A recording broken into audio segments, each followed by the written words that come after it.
College football, I told this to Austin Murphy a long time ago. It's like this never-ending constitutional convention where all these factions are debating over the way things should be, and no one ever really gets the upper hand. And so you have this stasis that where everyone's a little bit dissatisfied, but you got the weird stuff to sort of pull you through.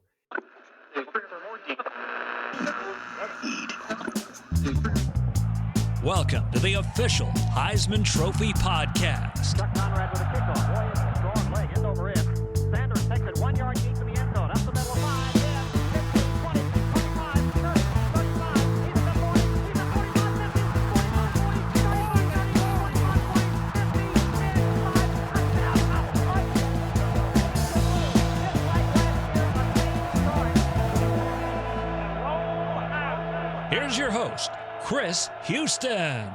Welcome back to the Heisman Trophy podcast. We appreciate you joining us today. Wow, we finally have something to sink our teeth into.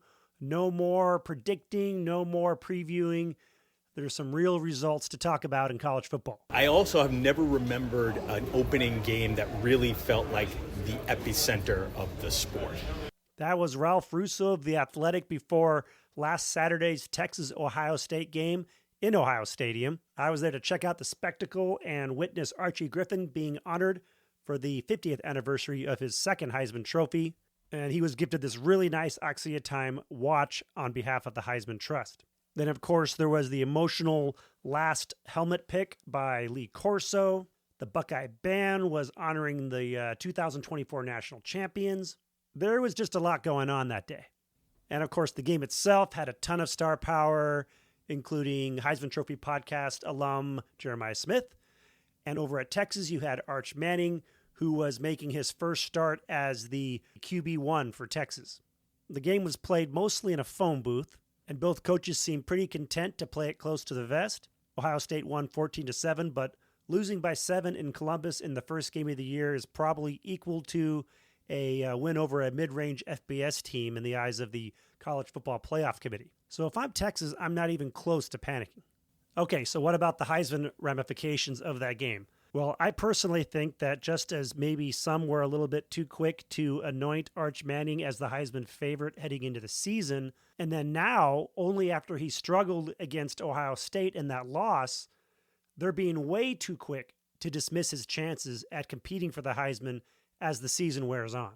As for Mr. Smith, he faced a challenge in that game that he might face at certain points in the season.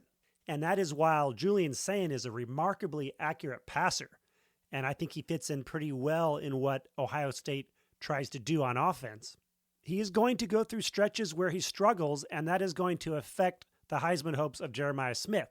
On the other hand, it could well be that Julian Sayin just gets better and better each game as the season wears on, and the Ohio State offense opens up a bit more, and that really helps Jeremiah Smith. Okay, setting those two aside, I think there are two players who helped themselves the most over the weekend. Yet another Heisman Trophy podcast alum from this season, John Mateer, merely broke the Oklahoma Sooners record for most passing yards in a debut, a mark previously held by Baker Mayfield. Mateer was 30 of 37 for 392 yards and 3 touchdowns with 1 interception.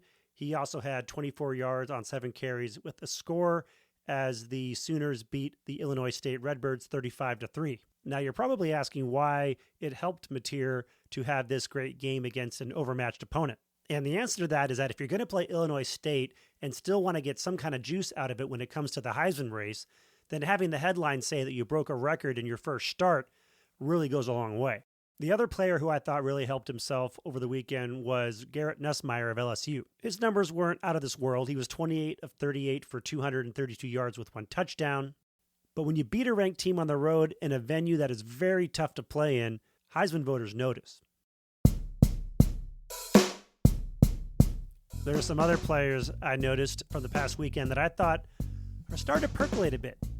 Got Taylon Green of Arkansas, Jaden Mayava of USC, Devon Dampier of Utah. Ah yes, Devon Dampier of Utah. His debut on Saturday against UCLA was sterling. 21 of 25 for 206 yards, 2 touchdowns, another 87 yards, and 1 touchdown on the ground. and the Utes moved to 1-0 with a 43-10 thrashing of the Bruins in Pasadena.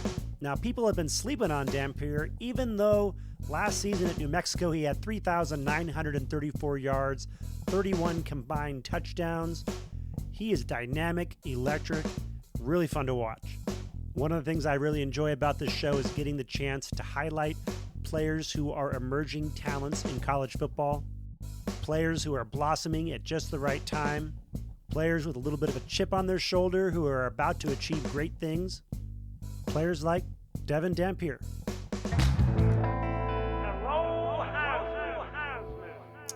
Devon Dampier and the Utah Utes are fresh off a 43-10 victory over UCLA at the Rose Bowl this past Saturday. Devon, welcome to the Heisman Trophy podcast. Thank you. Thank you for having me. I appreciate it. Yeah, no problem. You know, part of the job of an interviewer, any good interviewer worth his salt, is you have to go stalk people on social media. So I was looking at your social media accounts and I see Spider-Man everywhere. So I just, what is it about that character that resonates with you so much?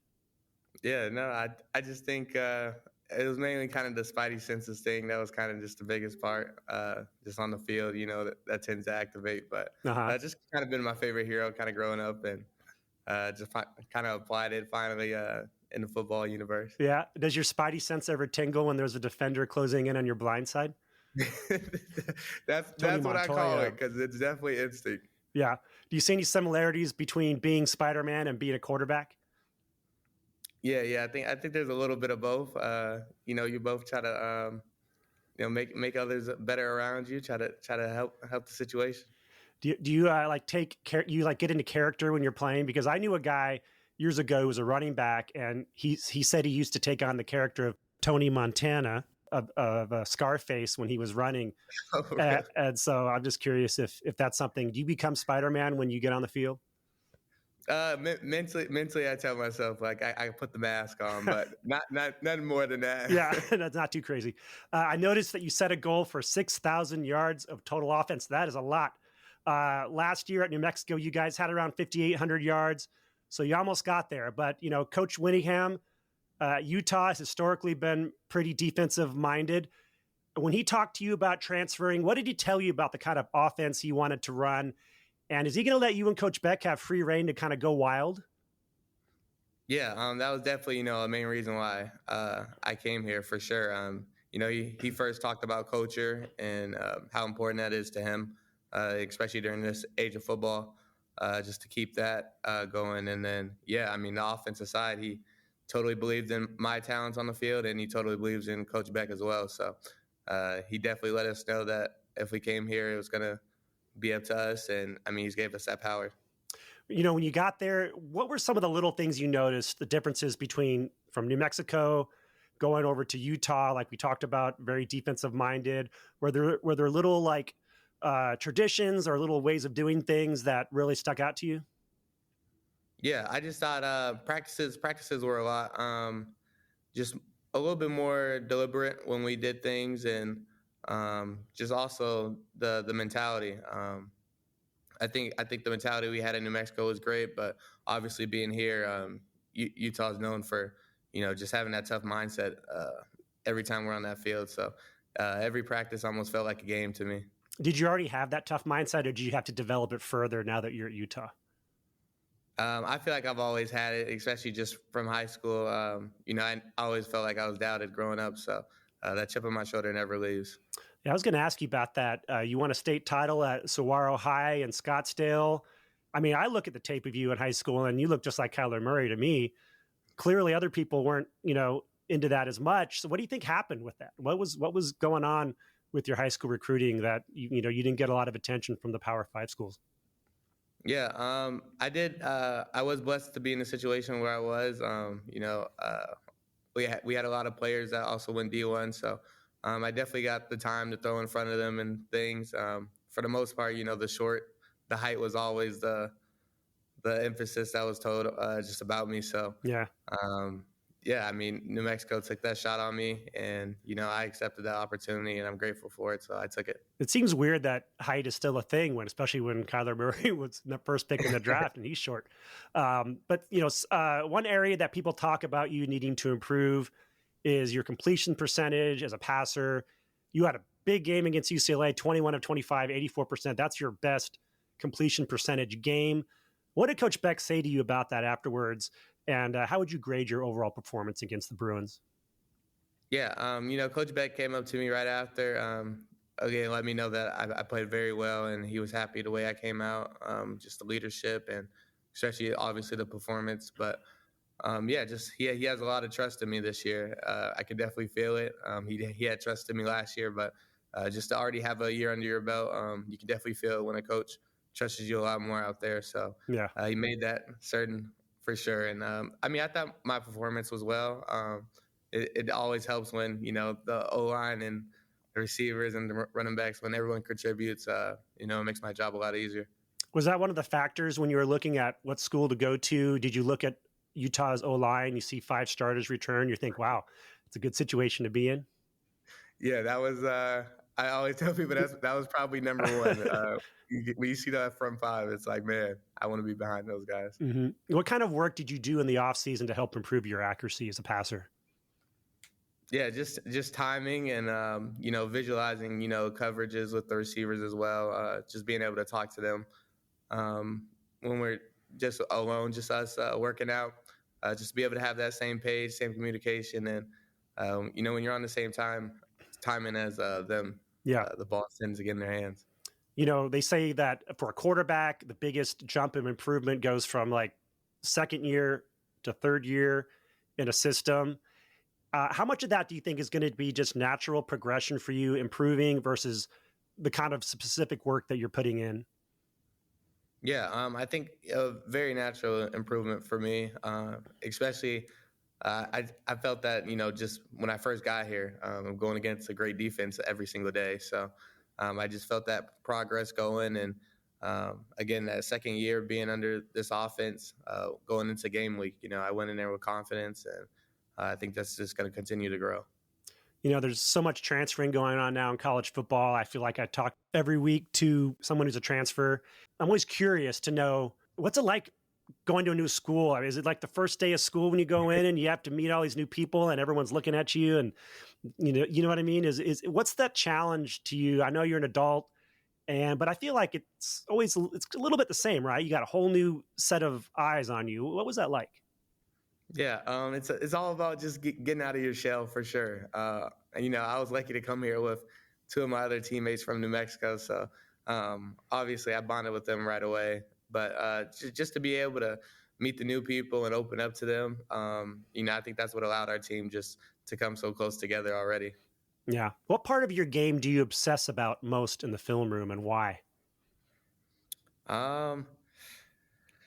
Definitely not taking sacks. That's my number one. I love helping my offensive line out. They make a lot of calls throughout the game. So, if they tend to mess up one time, I always let them know, I got your back. We're going to keep the no sacks going every game. Right. Well, you're an incredible escape artist in the pocket. Do you have this mentality in your head that, okay, I'm going to drop back, but man, if nothing's there, I can always take off and run. Does that really just make life easier for you mentally? Yeah, I think that's a talent I was blessed with, for sure. Just to be able to, if the throw's not there, the defense is allowed to be good also. So sometimes the defense does play good coverage, and just for me to be able to get out and make a bad play turn into a positive play is something, I very much like to do. Utah fans are getting pretty excited about right now. They haven't really had a whole lot of dynamism at quarterback consistently over the years. How do you handle the weight of these new expectations? Are you feeling the weight of expectations, not just from the coaches, but also the fans? I mean, and also the ones you put on yourself. I mean, what is this new situation like that you find yourself in? Yeah, I'm glad to be in this situation. When I first got here, I heard about how highly everyone talked about Cam Rising. So, just to fill in behind him, it does mean a lot to me for sure. The opinions, I try to keep it around my team. I think that's the best way, that allows my mindset to stick to what I need to stick to. So, I try to stay away from the outside noise as much as possible. Yeah. Besides Spider-Man and other superheroes, what do you like to do when you're away from football? Definitely. Food is something I really love to do, especially with my guys. It's very rare that I'm eating alone. I always find someone to just go eat with and talk and get away from football a little bit. Yeah, you're definitely a mountain / Southwest guy. Arizona, New Mexico, Utah. Which of those 3 states has the best food, do you think? I'm gonna have to I'm gonna have to keep it Arizona. Arizona has everything, like the burgers, the Mexican food. They got chicken and waffles. They got everything. They got everything. If football was suddenly gone tomorrow, what path do you think you would see yourself taking? That's a good question. For the most part, I have wanted to coach. I got to figure out my patience level with that. That is something that I did want to do eventually. But, just as right now, whatever life steers me, I feel like I'm a hardworking guy. I feel like I can always challenge myself to be the best in anything I do. Yeah. What about your major? I think I saw that you were an electrical engineering major. Is that right? That's what I started off in. I had to switch to economics. It was a little harsh on me the first year I took it. Are you a naturally interested in engineering process and how things work? Yeah, I'm big on just math and those little nerdy things. I'm a little into that for sure. Yeah, do you play any puzzle games or word games online or anything like that to challenge your mental capacity? Yeah, those little IQ things, little test things. Yeah, I used to be one of those that just took them all the time and would tell my friends to take them just to see where my IQ was at and stuff. Yeah. What about fixing and building things? Do you can you build a bike or fix your bike or fix your car or do any of that kind of stuff? I'm trying. That's actually what I'm trying to get more into. Just being able to be Mr. Fixer Up. Yeah. Is there something about you besides what we already know that fans would be surprised to learn, as far as personality traits or other hobbies? I saw you riding a horse on your social media. Is that a thing that you like to do? Yeah. So Coach Swan, he's the real cowboy coach here. So. I told him, when I'm able to get my house, you can cowboy me up, and he said he got me. So that's coming soon. Yeah. Utah's never had a Heisman winner. It has had one Heisman finalist, Alex Smith, back in 2004. What would it mean for you to make it to New York in December? It would mean a lot. Especially just one. Heisman, obviously one person wins it, but just as a team, for me to get there, it means a lot. Just because. Well, when I got here, it's been a different type of football than I'm used to. We're a lot more loving for each other. Everything matters, and just the way the guys rally around me, for me to be in that spot and just represent our team, that would be huge. Well, just to give you a little thing to shoot for, the last 14 quarterbacks to win the Heisman averaged 4,300 yards of total offense and 48 combined touchdowns the year they won. Last year, you were at 3,934, and you had 31 total touchdowns. So you're clearly within striking distance. You're now in your second year in the system. What should we look from you as the season goes on? And do you think you can get to that level as far as, that Heisman threshold, what we talk about when we talk about those great quarterbacks? Yeah.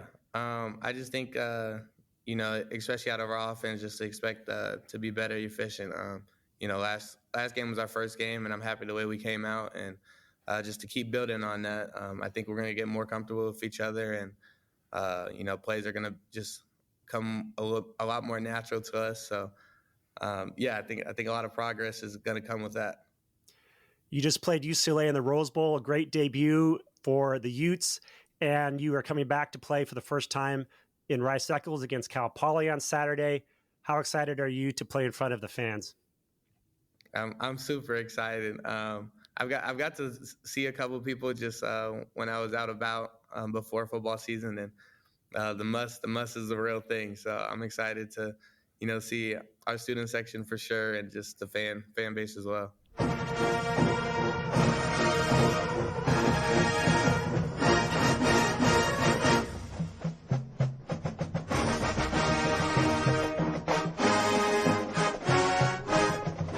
Well, Devon Dampier of Utah, boy, what an exciting player you are. Really fun to watch. Amazing runner, amazing passer, just a great all-around quarterback. Good luck to you the rest of the season. Good luck against Cal Poly, and maybe we'll see you in New York in December. Yeah, thank you. I appreciate it. Thank you.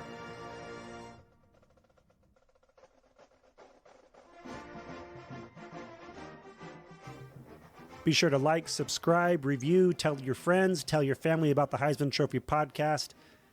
Devon Dampier, one of the rising stars of college football. Keep an eye out for him moving forward. I promise you, you will really enjoy watching him play. Hey guys, this is Barry Sanders, the 1988 Heisman Trophy winner, and you are listening to the official Heisman Trophy podcast.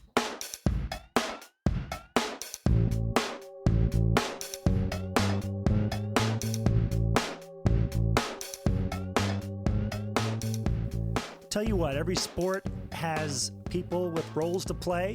College football has the players, there's the coaches, there's the support staff, there's the administrators, there's the fans, there's the media, and there are the public intellectuals like Bill Connolly of ESPN, who has a new book out called Forward Progress, The Definitive Guide to the Future of College Football.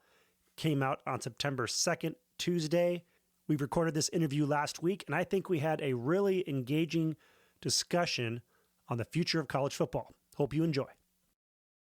We are here with ESPN's Bill Connolly, who has just wrote a book called Forward Progress, The Definitive Guide to the Future of College Football. Bill, welcome to the Heisman Trophy podcast. Appreciate you having me. You know, in your mission statement, you describe college football as forever maddening, forever incredible. What made now the right time to step back and write this definitive guide to its future? Well, I mean, I think just the amount that's going on in the present. For 60 years we've been arguing about any number of things. Treatment, paying players, or what kind of postseason we're going to have. All these different things, and suddenly it's all changed within the last couple of years. And so, really, I kind of wrote this book in part just to kind of get my own thoughts, my own legs underneath me again, because I like having a vision of where things should go. And it felt like for the last couple of years we're all just reacting to things as they come, and I wanted to step back a little bit and kind of attack each one of these separately, each one of the kind of the changes and issues separately, and the book came about from that.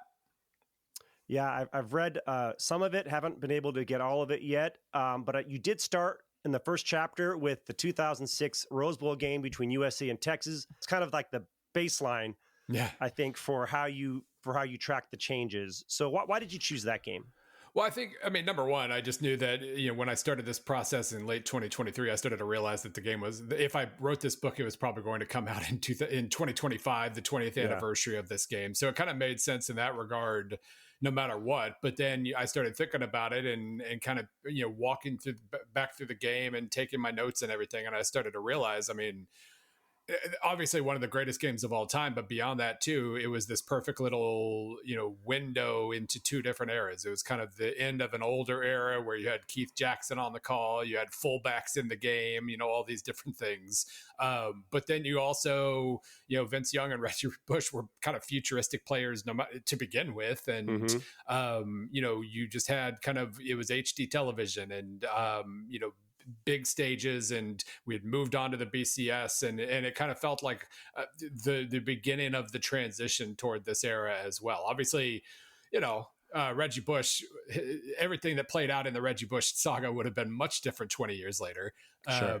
But it felt like the end of one era, beginning of another, and it was a great narrative device once I started going down that road.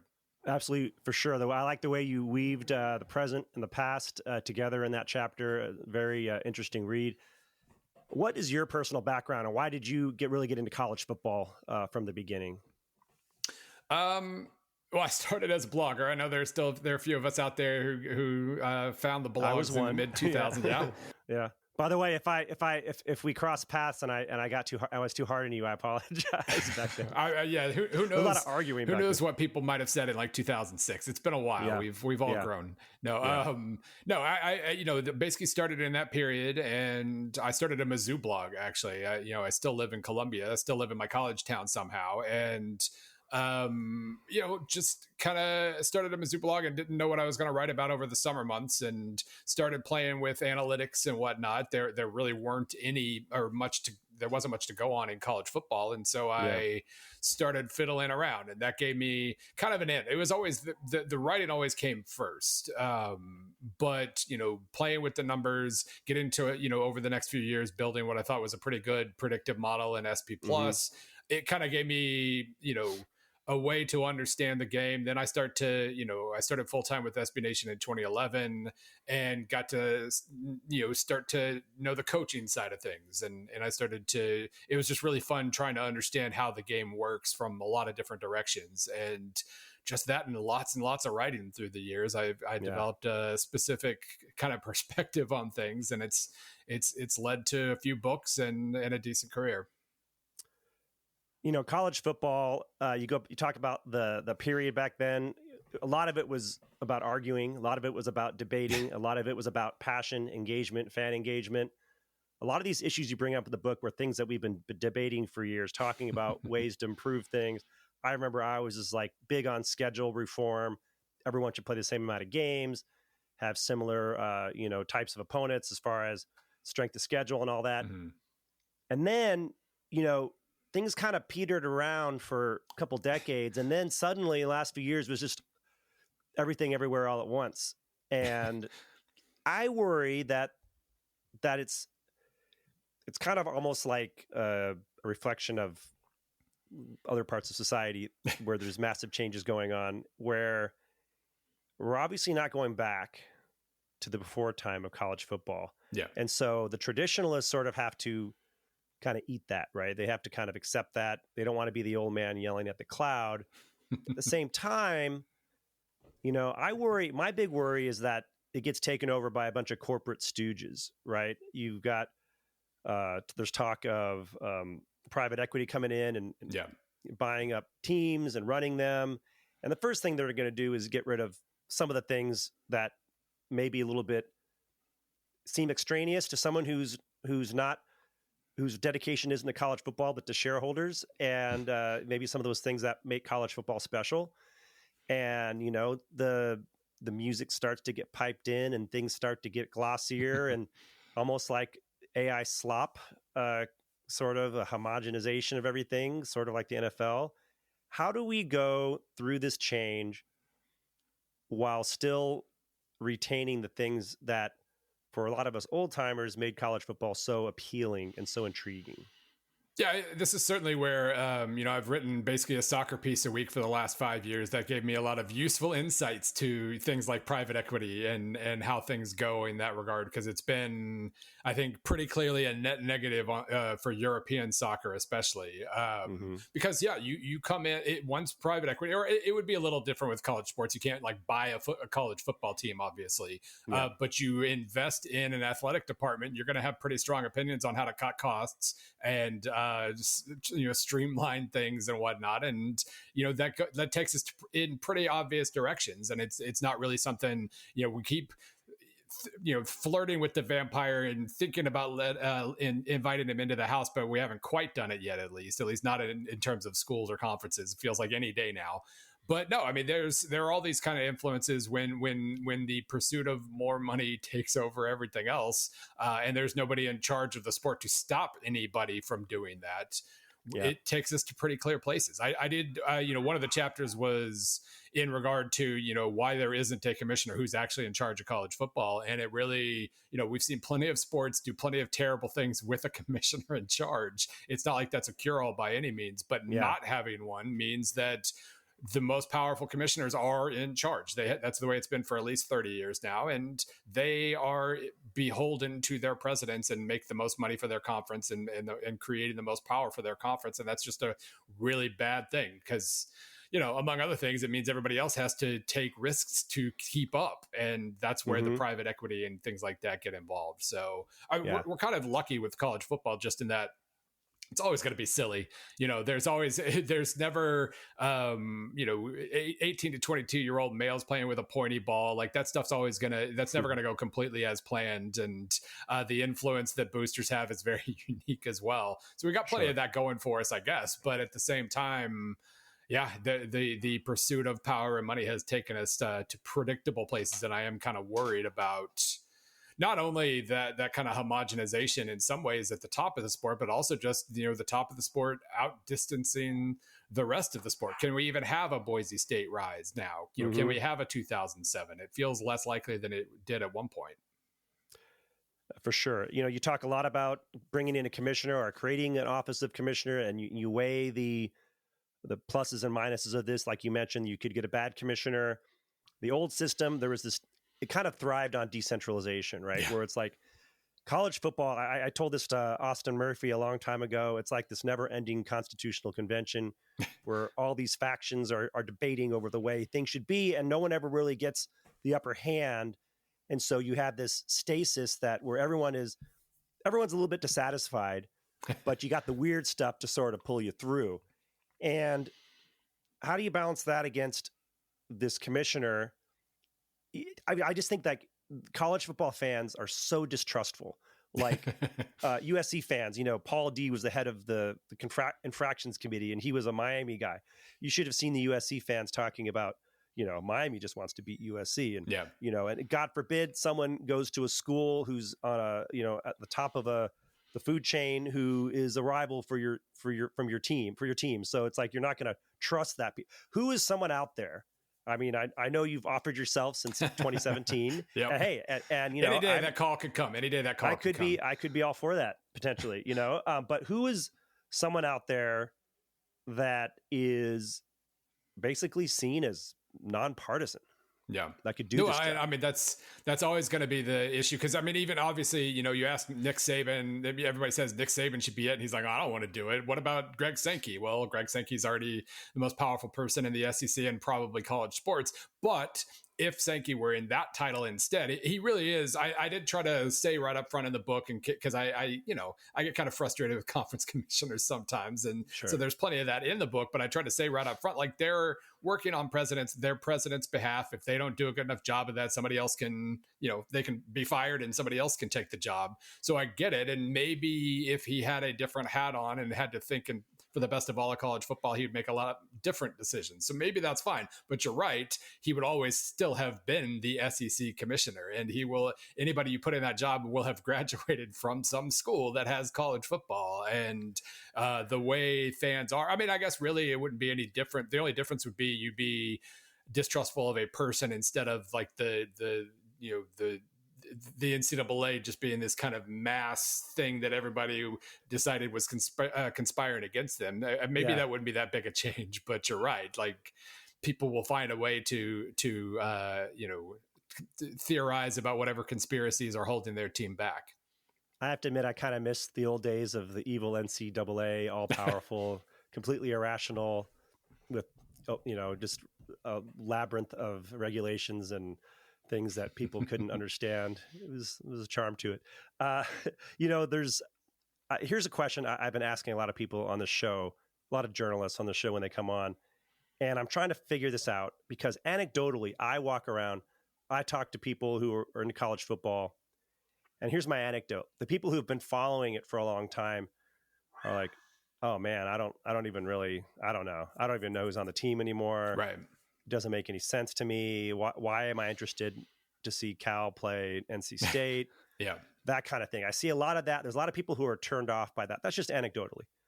But then there's this other anecdote where I know this guy who, as long as I've known him, he's not into college football very much. But now he suddenly knows a lot about teams, and that's because of betting. And betting is such a big part of, betting's legal in so many states now, and you can go online with your phone and do all these prop bets. And it's my theory. It's right now just a completely unvalidated theory, but I'm curious for your opinion. But how much of the increase in popularity in the sport, which has been marked in the last few years, and is accounted to the playoff, how much of it is sort of like this attention being paid because of the bets? Right. The same way that like if you took away fantasy football from the NFL, what would their true ratings be like? Well, I guess we don't really have to worry about gambling being prohibition coming for it at this point. It's infiltrated too much. But I mean, you're right. That's why those late Hawaii games are so popular in a lot of cases, is because that's the only game in that window. So I'm watching it and I'm betting on it, and right. That is certainly part of it. It is hard because, one of the chapters I wrote early in the book is called "How Sports Fall from Grace," because while we always any change from college football that we don't like, we'll say it's killing college football, but any measure we have for how the sport's doing sure seems healthy. Like we basically only have like TV ratings and attendance levels, and attendance isn't as good as it maybe was like 50 years ago or whatever, but it's good. It's up from a few years ago. Ratings are fine, but you're right. We can't really separate, is that because the sport's doing the right things or because, gambling's a thing, and there are a whole heck of a lot of college football games to gamble on at any one time. So it is tricky, but it does kind of reinforce one of the parts of that chapter where one of the biggest lessons here is you just aren't in control as much as you want to be. You can think it's, this playoff's great, ratings are great, everything's doing great, but you're one financial crisis away. Like NASCAR really found out the hard way that when the sponsorship checks kind of dissipated significantly with the financial crisis in the late 2000s, suddenly they found out just how much they had alienated a lot of their hardcore audience by pursuing the casuals. And, really just trying to take care of the hardcores and being really super paranoid about things like that can protect you if something changes and suddenly we decide this gambling thing is terrible, we need to make it illegal again, and then suddenly a good percentage of your viewership disappears. Yeah, but the sport survives. Anyway, obviously, I work for the Heisman Trophy. We do the Heisman Trophy podcast. The Heisman Trophy is one of the great traditions of college football. It goes back a long way. There is lots of chaos with the playoff right now. The Heisman is always the second Saturday in December. Mm-hmm. And of late, the ability to get players to New York to take part in the ceremony is becoming a bit more difficult, and especially going to be more difficult as it expands, because we don't really know when the schedule is going to be. How much do you think? I don't think that they're taking any of that into account when they're doing this stuff. And this is kind of what I worry about, just a bunch of the things. We've already seen it with the rivalries. We've seen it with, the conferences and the regional alliances and regional affiliations that people have. What is the next thing to go? And do you think, as far as like what we're used to, or is there anything that's going to go? And are there any traditions like the Heisman that could potentially be overwhelmed by all this playoff talk? Well, I do think, the playoff certainly restructures a lot, and whatever becomes like what I've learned from the bowls, the way the importance of the bowls has shifted over time is that, that could shift. Maybe you have no choice but to have, or the Heisman in like late January or something. I have no idea. Like however that comes about, maybe it gets moved one way or the other. But it can still, like, if we want it to be part of the equation, it's still part of the equation. Bowls obviously carried early on. They were hugely beneficial for college football because you had the limited TV contract with the NCAA. It was your chance to show off all your stars that people only read about during the season because they'd only been on TV once or whatever. It was a great vessel in that regard. And then once we got more and more games on television, bowls just started clinging to whatever importance they could have. And that basically meant doing whatever they could to lobby to shut down any playoff talk for like 30 years. Yeah. There was a quote in there from the Sugar Bowl president in like the late 70s when they were talking about a +1 playoff where, I don't know why you would want to destroy us. Like, come on. Like it was that wasn't going to be a thing. But what we've learned is, the playoff has absolutely, decrease the importance of the bowls. Bowls are still a lot of fun, even if it means kind of more like it's the first game of next season instead of the last game of this season. Mm-hmm. People still watch. It can still be a fun trip. You can still get something out of it. It is still a thing that we enjoy a lot of the time. And I'm always paranoid about getting limiting the bowl number because it's like the least important bowls that are the most fun. And we'd get rid of those first, and that would stink. But regardless, bowls have changed, but they're still a thing. I don't see a world where the Heisman ever isn't important. Even if you have to move it here or there, it's still because it is just still a landmark of the season, and therefore we continue to value it. It just, that weekend might get swallowed up, and it might have to, move to a different part of the calendar or something. Yeah, they're not going to like that. So one thing that struck me about your book is you're writing this book, and such as the drawback of the medium is that, sometimes you can be overtaken by events. And one thing that happened recently is the SEC going to a 9-game schedule. Mm-hmm. And there was some discussion in that move that sort of gave me some pause. And it was like setting up this narrative where, well, gosh, playing 9 games in that conference is basically now and forever, like, harder than anything. So we're going to start seeing 3 or 4 loss teams go to the playoffs.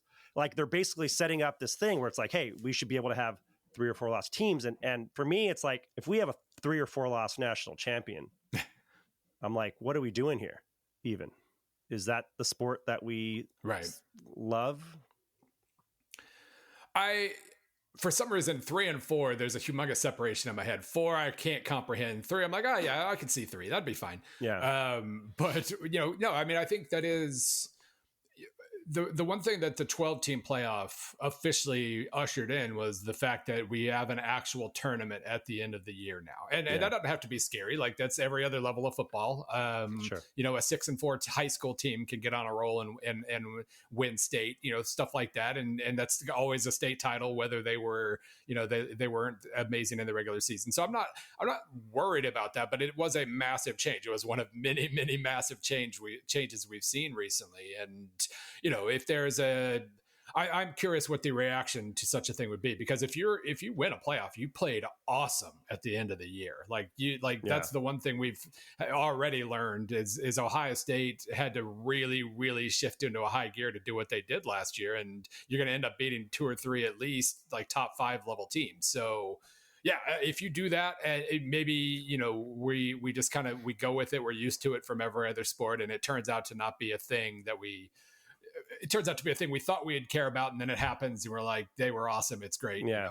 No complaints. I don't know, like, that is, but there are just so many of those hypotheticals that we're just inching closer and closer to. And yeah, I remember listening to Marcus Allen talk in the early 80s about before the season, and they'd ask him, what's your goal for the team? What's the team's goals this year? Yeah. He said, our goal is the same as it is every year, to go 12-4 and win the division. Yeah. to lose 4 games. Yeah. And it's like, you should want to win every game.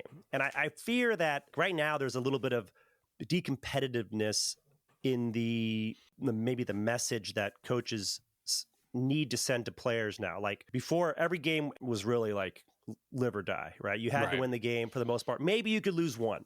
Prior to last year, there was only one other 2-loss national champion in history, and that was a huge fluke, huge anomaly. And then suddenly, the first year of the 12-team playoff, bam, a 2-loss team, right? So it's like right away. And I don't know. It's just I fear that, like, you're going to start seeing, like, a lot of the things you see in the NFL, where players are saved for the playoff. You drop that late game, it doesn't matter. They're still making the playoff, and none of these things are really how it was. And okay, that's fine. But is moving toward like an NFL light something that is sustainable for the fan base, or is it just going to be a completely new electorate, so to speak? I guess I'm not as concerned about that as others, simply because I do think a lot of what we talk about with college football, what makes it unique is, like, fan ownership of the sport is never going to be like the NFL. Like, it's always going to be different, and just the atmospheres are always different. Like, so many of the product itself is different. Like, obviously, having future even this, like, having future pro talent and physically ridiculous looking teams win the national title. We're used to that too. So yeah, I don't know. Like, I think you just have to make sure that you are, that DNA, it's changing. That's fine. But I think it was Ryan McGee in the Falling from Grace chapter talking about ripping your roots out of the ground. Like, you got to make sure that the roots are still there, whatever that means. We have to kind of decide what that means. For me, it is about, we've already lost a lot of those games that fans want their teams to be playing.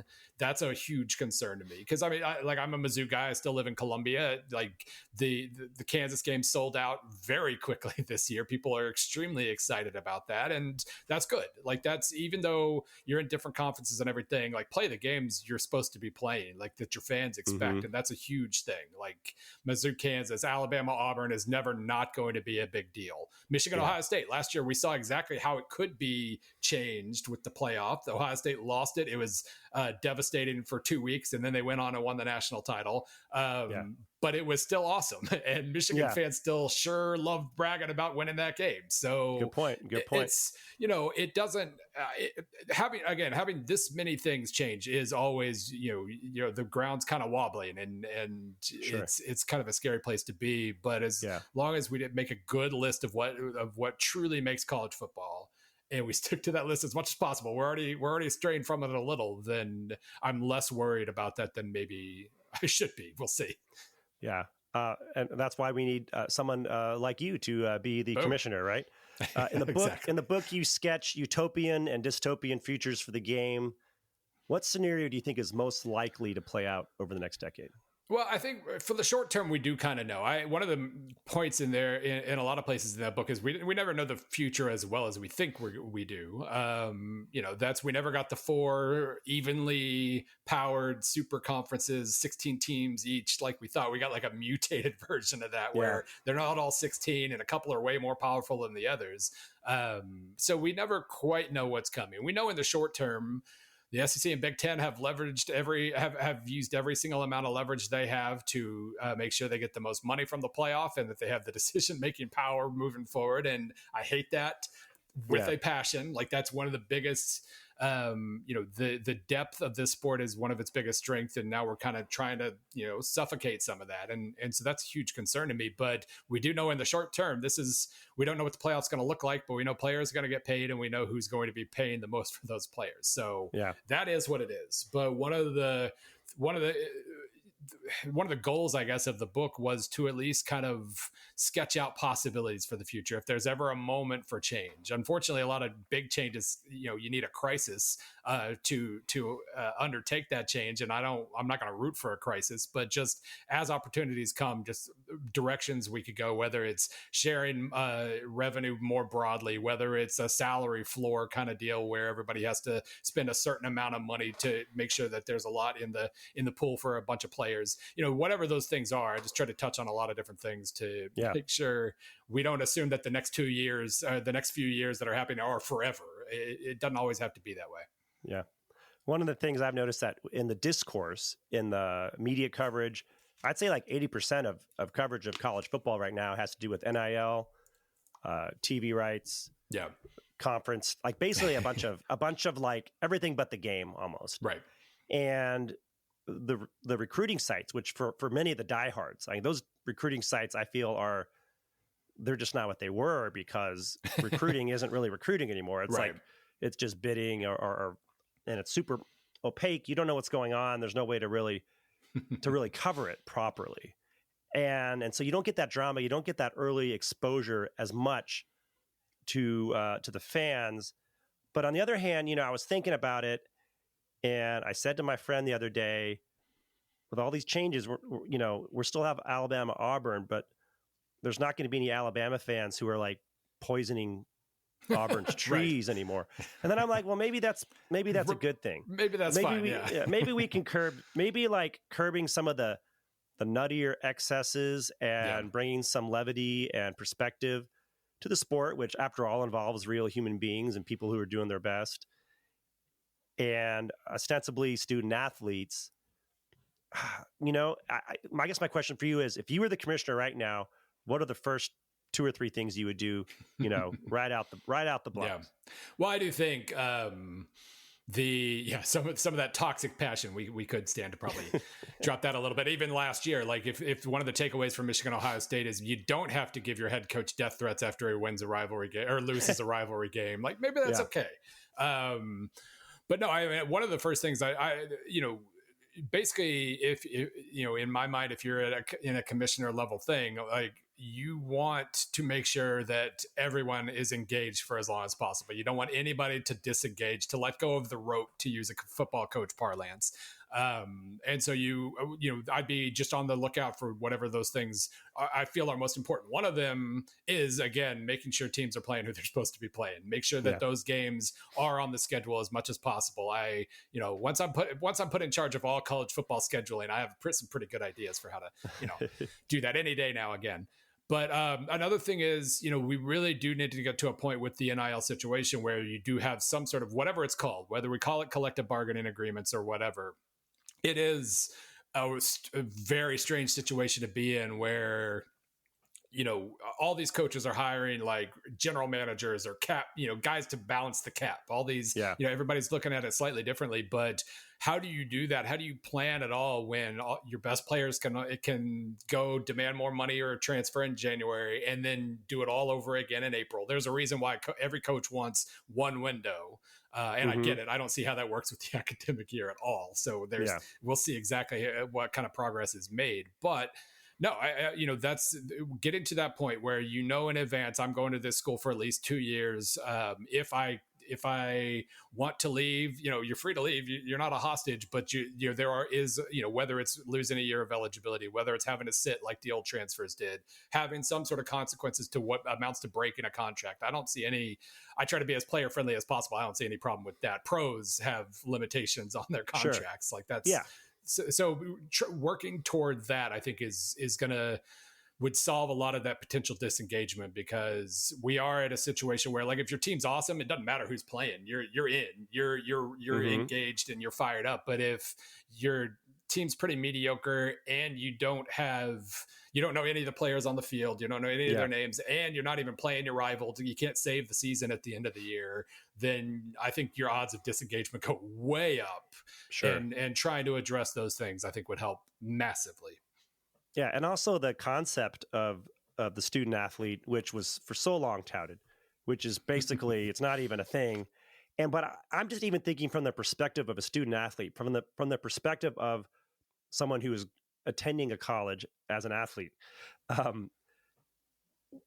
Why would you want to go to why would you want to go to 4 different schools in your college career? Like, even just like this is, I feel like no one's talking about how, hey, you're still a 18 to 21 year old kid. This is your college days. Right. You're going to college is important for all kinds of reasons, socialization skills and networking. And, you're not going to only be hanging out with football players all your life, and I talked to John Mateer the other day, and he has a new major at Oklahoma, and he's interested in it, but not all of his credits transferred over. So it's who knows, but it's just and I'm not one of these purists who has to have this impression that everyone is truly a student athlete or cares about college. Not everybody who goes to college cares about going to class. I get that. But it's just so brazen. Like everything is just so quickly. It's jarring how quickly it's been thrown out.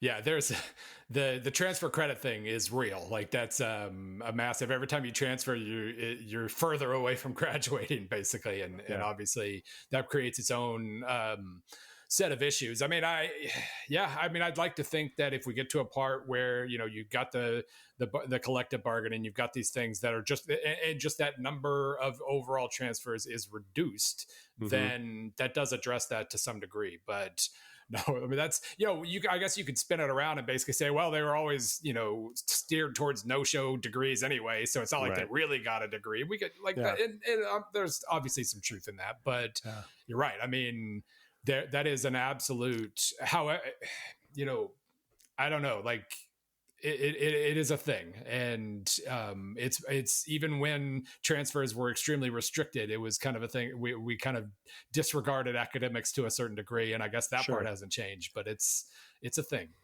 Yeah. And this is kind of ancillary, but I wanted to ask you because I've been asking a lot of people, but I haven't asked in a while. And that is, whatever happened to the ineligible athlete? Oh, like prop, was it prop just 46?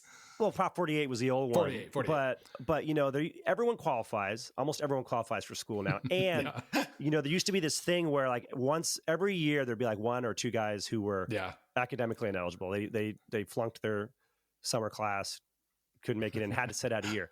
Never happens. I can't remember the last time that I've heard someone being reported as being academically ineligible for the year. So, what's going on here? Are you gonna? Can you look into that for me? Yeah, that's that's just everybody's trying really hard, and the tutors are really good at their jobs. Probably, so that's sure. Yeah, that's great. It was solved education. That's right. That is. I mean, obviously, even back in the day, you had the Dexter Manley situations and whatnot, where we kind of guided him through. But no, there's no question. And the first person to read every single chapter I finished was my father, the former college professor. And so he had plenty of snarky comments along the way. Like I made a mention of how people back the kind of the anti-playoff folks would always mention finals as a reason. You can't have games in mid-December. That's when finals is. But then D3 athletes apparently didn't matter. They were we can have them play during finals. And he would snark back with, "Oh yeah, that's a good reason too. Like you're just playing the what about game then." But and he's not wrong. But also like it did feel pretty selective, like when we cared about it and when we didn't. But that's always been the relationship. There are plenty of academic success stories, obviously, but the relationship between those two, when you get fired if you lose a football game, but you don't get fired if somebody doesn't graduate, that's always been around, I guess. At the end of the day, what worries you the most about the sport's future, and what gives you hope that Saturdays will always be too perfect to lose? I mean, the evidence for Saturdays is just, we every off season we spend 8 months complaining, and the discourse gets toxic every single year, and I hate it, and I hate having to care about how much power this has or the financial leverage over here. That's not why I got into this. I got into it because of Saturdays, and Saturdays are still spectacular. Like that was last year. We all have our own set of grievances, but Saturday was still Saturday. It was still great. Even though Ohio State, Michigan didn't end up meaning what it used to mean, it was still awesome to watch, and rivalry week was still great, and the stands were still full and all that. So yeah, like maybe it really is just that while sports popularity can rise or fall to a certain degree, maybe it's just we are just too invested in college football. The hardcores won't leave in the same rate that they did with NASCAR. Maybe that's all true. And I can't really, maybe it is, and I can't dispute that at all. But like I said, the disengagement thing is what I'm most paranoid about, and what I have to watch for. Because like you said, even TV ratings don't really tell us how healthy a sport is if people are just watching it to gamble. Yeah. And to me, that comes down to, if we further separate haves from have-nots, and a lot of people just don't have a reason to think they're really part of that crew. There's nothing saying 57,000 fans have to keep showing up at Iowa State home games. If the SEC and Big Ten just separate themselves to that degree where they're not part of big time college football anymore. That was one of the examples I used in the book, was like Iowa State fans, like Iowa State's never threatened to usurp anything. They have 2 top 15 finishes ever. Like they're not taking Texas's place, but 57,000 show up, and we have to make sure that they continue to show up if we want the sport to be as healthy as possible. So that thing, the roster flipping and the disengagement that could come from not relating to your team, those are my biggest concerns right now. And I feel like a lot of this is just, we're in this middle area right now where eventually we'll have something resembling collective bargaining, and eventually we'll have this and that. But right now it really is kind of a free for all, and it's been fascinating to watch. It is a revolution in college football that really we've been going through the last few years for sure. The book is Forward Progress, a definitive guide to the future of college football. The author is Bill Connolly of ESPN.com. Thanks, Bill, for coming on the show. It's a really interesting book, and everyone should go out there, get it on Amazon. And where else could they get it, Bill? And it's on September 2nd is the debut, right? Correct. Pre-ordering on Amazon is apparently the best way for algorithm-related purposes, but I know you can get it at bookshop.org right now. And also, as far as I know, it'll be in actual physical bookstores as well, starting next Tuesday. So, however you get it, I would certainly appreciate it. That's awesome. What I've read so far is outstanding. You're an excellent writer. Looking forward to reading the rest, and curious to see what other ideas you have as we move forward. Me too. Like that was I like brainstorming. All right. Well, that'll do it for this week's episode of the Heisman Trophy podcast. Thanks to Keeler McJunkin of Utah for helping get Devon Dampier on at such short notice. Thanks to Devon Dampier for being such a great sport and coming on. Thanks to Bill Connolly for really the best conversation I've had about college football in quite a while. You guys need to go buy his book. We've got Michigan at Oklahoma on Saturday. We'll see you next Wednesday. The Heisman Trophy podcast streams every Wednesday during the college football season and is hosted, produced, edited, and engineered by Chris Houston. The pod is available on all streaming networks, including Spotify and Apple Music, and features video interviews and bonus content on YouTube and TikTok. We also have a Reddit community. Special shout out to Isaac Lowenkron, and big thanks to Rob Whalen, Tim Henning, and the Heisman Trust for their support. Reach out to us via email at pod@heisman.com for feedback and commentary.